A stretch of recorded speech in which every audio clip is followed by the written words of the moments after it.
Hello, my name is Allison Flax, and I will be discussing climate education through games. So, I want to start off by asking you, what do you remember from sixth grade? I'll give you a second. Well, when it comes to the classroom, probably not that much, right? For me, what stood out the most in education was stuff that actually made me excited to be in class, like where I really got to participate or learn in a hands on way. My most memorable middle school years were spent earning badges in Girl Scouts and planting seeds in the classroom garden. I think the ways in which students are encouraged to learn more and find passions is when they are enabled to have fun while learning. So, when I started my research for this project about a year ago, I became really interested in non traditional methods of education. Educational games, particularly, became something I found a passion for. So, although I was already aware of this, I think a lot of my research helped me articulate the idea that students don't always feel engaged in their education because it's displayed to them in boring and repetitive ways. So, I believe climate education is one of the most crucial topics for our future generations. So, it's imperative that we find a way to inspire passion within current students. And the way that I want to achieve this is through a climate education game. So going into this project, I had really high ambitions. I wanted to make an online game so it could be accessible from anywhere. But I shifted my focus to board games because that's much closer to my realm of capabilities as someone who has never designed a game before. And after a few weeks of feeling guilty about the plastic that would come with the production of a board game, I scrapped the whole idea. So then I finally settled on a classroom based game. And it's similar to Trivia or Jeopardy, which were activities I had a lot of fun with in my middle school education. My goal was to originally design a story based game aimed at local middle school youth that is both fun and educational, and I was looking to provide at least 10 copies to two or more Santa Barbara middle schools by this time. However, after I spent the time working on my project, I was successfully able to design a story based classroom game that applies to multiple sixth grade standards. And I've played it with at least 60 students in the local area, which is accounted for four different schools. And I hope to expand the game by encouraging the teachers I've already worked with to give it a try without me present. And I developed the game by analyzing classroom games and instructions, and I spent 2.5 months working on the resources in order to create a story that made sense and a game that worked efficiently. And then I read through some of the sixth grade science standards for California and determined which ones it applied to. And finally, I hired a graphic designer from Word Magazine to help me produce the resources. And then when I was finished printing everything, I contacted schools and began working with students directly. So throughout my project, I faced a few ups and downs. I initially had issues with creativity as I've never designed a game or written a storyline that's fun and engaging.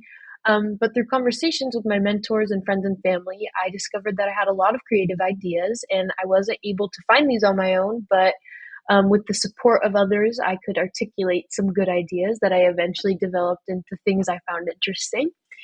And then, as I said, I had some issues with the sustainability behind board games. I knew I didn't want to produce any plastic in a game about waste reduction.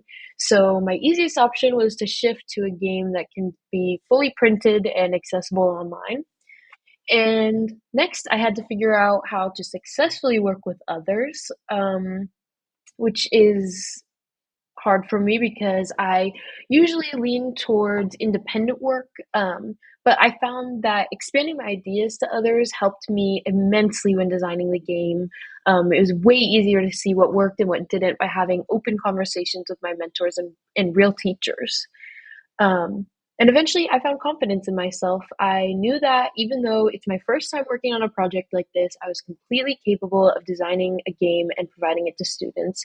And after letting my friends try the game, I felt much better about presenting it to classrooms. And finally, I played the game with students and I received a lot of positive feedback, and I found even more confidence in myself. And I hadn't worked with students in a while before this project, and when they told me they had a lot of fun, I felt relieved and accomplished. So you're probably wondering how this game works. Like I said, it's a game that depends very much on story and context. I spent a lot of time working out a storyline that flowed smoothly and felt engaging. Before each round starts, there's a reading prompt that explains background context. The students are put into the perspective of condors flying over Santa Barbara, trying to identify environmental issues below them, and trying to find a solution to them.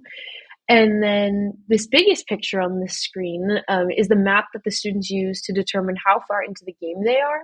So each round is divided by areas within Santa Barbara. They start at the mountains, make their way through agriculture, suburbs, take the highway downtown, and then finally end their journey at the beach. And they move to each space on the map at the same time. And on each space, they are prompted with a relevant environmental issue to this area and asked to find a solution or answer. And each team answers different questions on each space during the round. So the game is about being accurate and finding your solution before the other team can. And if they're having trouble answering a question, they're given a nature journal, which you can see right below me here. And it contains information about local environmental issues framed from the perspective of an environmental scientist.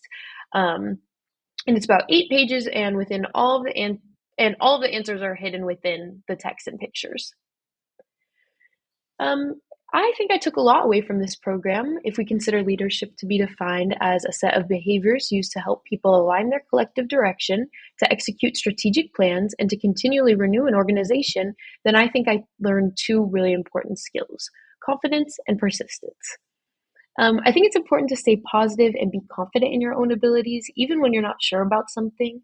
The moment you let your anxiety become part of your project, it can affect your mood and optimism throughout every other aspect of your daily life. And I also learned how important it is to be persistent. I didn't give up when I didn't get an email back or when my game got some negative feedback in its early stages, but instead I took this time to think about what I could do better and what I would like to see in my project, and the solutions to my issues became something I was even more excited about. Moving forward, I'd love to expand this game. Although it's online, free, and doesn't have any plastic, there are still issues with accessibility. In the future, I'd like to make different versions that apply to other locations. It's super convenient to make a game about Santa Barbara because it's so biodiverse, but it's not relevant to all students, so I'd like to provide options of different areas. And the game is also only available in English, so with more time, I'd like to have all the resources translated to Spanish and maybe some more languages. And in the meantime, I have created a website in which all the resources and instructions are easily available. This is still a work in progress. I'd like to add video instructions, links to other climate education opportunities, and more detail as the game expands. But if you're interested in playing the game, you can scan this QR code or you can go to watchyourfootprint.com. It should be up now as a website, and thank you so much for listening, and I hope that you took some interest in non-traditional climate education.